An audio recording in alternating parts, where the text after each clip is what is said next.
மாநாட்டுக்கு தலைமையேற்றிருக்கக்கூடிய கழகத்தின் துணை பொதுச் செயலாளர்,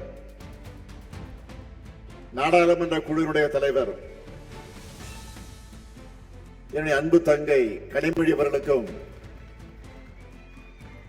அவருக்கு துணையாக உடனிருக்கிற மகளிரணி நிர்வாகிகள் அனைவருக்கும்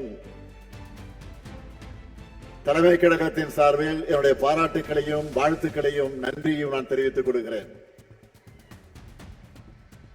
கனிமொழியை பொறுத்தவரை கவிஞர்,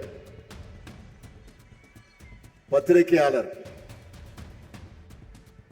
மரபு கலைகள்ல ஆர்வம் கொண்டவர்னு பன்முக திறமை கொண்டவர். எப்பவுமே புன்னகை மாறாத முகத்தோடு இருப்பார். பாருங்க முகத்து பாருங்க. அதே வேளையில் நாடாளுமன்றத்தில் உரிமை குரல் எழுப்பும் போது கர்ஜனை மொழியாகவும் சீருவார். அது மட்டுமல்ல, தேர்தல்னு வந்துட்டாலே திமுகவுடைய தேர்தல் அறிக்கை, இதனுடைய எப்பவுமே தேர்தல் அறிக்கை தான், திமுகவுடைய தேர்தல் அறிக்கை தான் எப்பவுமே ஒரு ஹீரோ.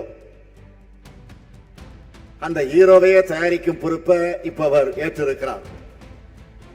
கடந்த நாடாளுமன்ற தேர்தல் அந்த பணியை அவர் செஞ்ச போது முழுமையான வெற்றி பெற்றோம்.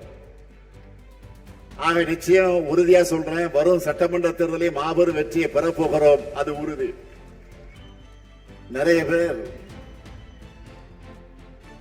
இப்ப எதுக்கு மகளிர் மாநாடுன்னு கேட்கிறாங்க.